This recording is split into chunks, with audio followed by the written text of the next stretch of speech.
Hora de conversar com o Renato Meirelles, com os números que explicam a nossa vida, nosso país, nosso mundo. A nossa pauta tá assim, ó. Lula precisa abraçar teologia da prosperidade para ganhar a população de baixa renda.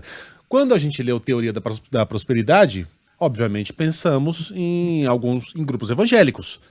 Mas parece que é mais amplo que isso o nosso assunto, né, Renato? Bom dia para você. Bom dia, Megali, bom dia, Xelinha, bom dia, Carla Bigato, bom dia a todo mundo que nos segue aqui na Band News. Teologia da Prosperidade fala sobre uma parcela e uma corrente do pensamento evangélico que defende o trabalho como um grande valor e que você receba aqui na Terra o fruto desse seu trabalho, da sua evangelização, o crescimento econômico que se dá através da sua fé. Eu escrevi, esse foi o título de uma entrevista minha que saiu na Folha de São Paulo, avaliando a queda da popularidade do presidente Luiz Inácio Lula da Silva, nesse momento aí do início do seu segundo governo, do segundo ano do seu terceiro governo. E o que a gente diz com isso? A prosperidade é conseguir ver a luz no fim do túnel. Isso não vale apenas para a população evangélica, que lidera a desaprovação de Lula, né? 39% dos evangélicos hoje avaliam de forma negativa o governo do Lula, mas principalmente há um brasileiro médio que não enxerga mais luz do fim do túnel, que está enxergando o presidente da República como alguém ranzinza que fica olhando para trás e que não é capaz de oferecer uma perspectiva de futuro e de crescimento econômico para a população brasileira. Ficou assim que o Datafolha e depois o IPEC mostraram os resultados da queda da popularidade do presidente Lula, ficou um grande debate sobre quem era o responsável por isso, né? O Lula chamou uma reunião ministerial, cobrou uma participação maior dos ministros, meio que lavando a própria mão sobre uma responsabilidade que só cabe a ele.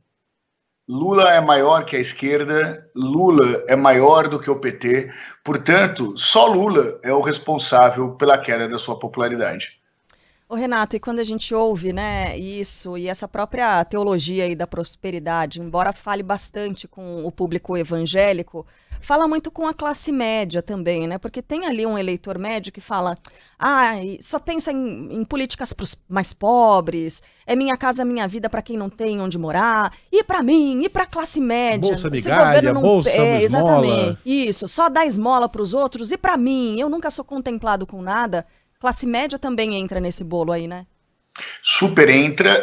A classe média sempre foi um público em disputa, né, no eleitorado brasileiro. Em geral, você tem a elite com determinado tipo de pensamento e a base da pirâmide com outro tipo de pensamento. A classe média, ela não tem políticas públicas tão efetivas quanto a base da pirâmide, nem tem a poupança e a tranquilidade financeira que os mais ricos têm, né? Então, além de reclamar das bolsas, eles não estão conseguindo hoje usufruir ainda de uma melhora da economia que todos os números e todas as pesquisas econômicas tangibilizam isso através do crescimento do PIB, através da estabilidade da inflação. Então, eles ficam lá espremidos entre essas duas parcelas. Mas qual é o principal problema? Eles não enxergarem uma perspectiva de mudança de vida que no governo Lula 1 e no governo Lula 2 ele conseguia enxergar. E o que mudou de lá para cá? Muita coisa, mas principalmente a narrativa do governo. O governo Lula do passado, ele era um governo que trazia a bola no chão, que quando teve a crise econômica em 2008, 2009, falou, calma que vai ser só uma marolinha, confia em mim que nós sabemos para onde está indo. Esse governo que oferecia crédito para a população, que dava uma perspectiva real de melhora de qualidade de vida, era expresso por um porta-voz que falava com as pessoas. Esse porta-voz é o presidente da República. Nesse governo, o Lula está gastando muito mais tempo para pautas internacionais e para falar mal do governo passado, como se fosse uma continuação da eleição, de um lado, e uma preocupação do presidente Lula em restabelecer um espaço global que ele já teve no passado e que hoje não tem mais. O problema é que essas pautas dizem pouco ao brasileiro médio.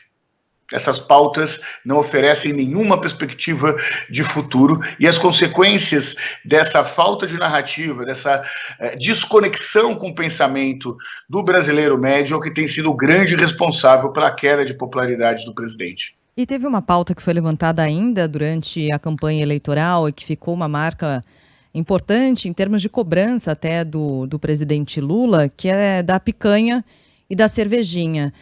O presidente Lula falou disso, ele foi perguntado no café da manhã com o presidente, em que os jornalistas estiveram, João Pedro Mello estava lá, ele foi perguntado sobre as pesquisas de avaliação, sobre o resultado, se isso preocupava ou não o governo. Em um dos momentos ele fala, pensa que eu esqueci da cervejinha e da picanha? Eu não esqueci. Fala até hoje que o preço da carne já baixou, tem que baixar mais, tem que baixar muito mais e tal. Ou você baixa o preço da comida ou aumenta o salário do povo. É a forma de permitir que ele tenha acesso às coisas. Mas o próprio presidente fez questão de lembrar dessa história, porque me parece que tem uma parcela aí do eleitorado que tinha uma expectativa em relação que virou quase uma brincadeira da picanha e da cervejinha, mas vamos lá, vamos falar de preço de alimento, por exemplo. Havia uma expectativa nesse sentido e que talvez não tenha se confirmado efetivamente, Renato. Conversa com qual eleitor isso aqui, esse recado do presidente? Olha, esse conecta com praticamente todos os eleitores, né? Do de baixa renda até a bancada aí do jornal, que é formado pela elite da classe A brasileira. Então vai de vocês ao morador da favela, preocupado com o preço da picanha, mas que simbolicamente representa uma volta aos tempos áureos do PIB crescendo a 10%. Então é sim uma brincadeira, mas virou uma simbologia de uma prosperidade que não existe hoje no discurso do presidente, que não fala para as pessoas, por mais que os números econômicos tenham melhorado. Então o presidente Lula está conseguindo uma proeza, que é a economia voltar a crescer e a popularidade a baixar. Não é fácil conseguir isso não, mas o presidente Lula tem se esforçado com afinco para conseguir cumprir essa meta. Eu tenho uma tese de que o Lula perdeu a classe média quando, vocês se lembram que ele usava muito o discurso do eles, né? Eles não querem o pobre no aeroporto, eles não querem o preto na faculdade, eles. Esse eles era um sujeito oculto, mas você pressupunha que ele estava falando da super elite brasileira. Aí estouraram os escândalos de Mensalão e Petrolão, que, enfim, desgastaram bastante a imagem do PT. Aí vem Marilena Chaui fazendo discurso, dizendo que a classe média fede, e o Lula na plateia dando risada. A classe média começou a falar, escuta, esse eles não era o banqueiro, não é o empreiteiro, esses caras estão felicíssimos, estão ganhando muito dinheiro. Os pobres têm a bolsa isso, bolsa aquilo. Sou eu. É de mim que ele está falando. Eu que sou o excluído dessa equação. E aí você junta também com as notícias da corrupção e etc, e a classe média, enfim, foi buscar outras alternativas e acabou caindo no colo da pior possível, um governo fascista e etc, o resto é história. Mas foi isso, eu vejo o Lula sendo vítima das próprias palavras, do próprio estilo de comunicação que funcionou até que a gente conheceu os intestinos daquilo que estava acontecendo no Brasil. Faz sentido sim, em especial uma parcela da classe média que ganha mais do que 10 salários mínimos. Mas vamos entender que na população brasileira, 10 salários mínimos de renda familiar fala para 10% da população das 72 milhões de famílias brasileiras. Então, eu me considero classe média, provavelmente parte dos ouvintes consideram classe média, mas nós fazemos parte aí, ou parte dos brasileiros aí que tem uma renda familiar, somando a renda de todo mundo da família, maior do que 10 salários mínimos, são a ponta da pirâmide de renda do Brasil. Quando a gente fala da classe C, que é a verdadeira classe média brasileira, o presidente Lula perdeu, antes de tudo, o voto dos homens, né? Ele preserva ainda o voto das mulheres, aliás, diferente do que foi no primeiro mandato, na primeira eleição de Lula. Lula, após a primeira eleição, teve majoritariamente o voto feminino, e esse voto feminino da classe média, que ainda apoia o Lula, tem mais a ver com uma rejeição ao estilo violento e pouco gregário do ex-presidente da República, para ser gentil, do que com uma preferência efetiva do presidente Lula, da imagem do presidente Lula.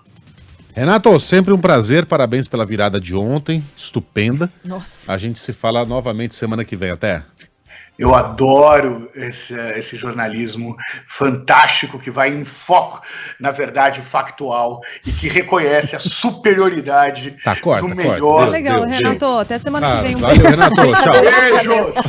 Mundial que é bom não tem. Tchau, beijo. Beijo, Renata. Eu abri o microfone de novo, tá? Foi só uma brincadeirinha.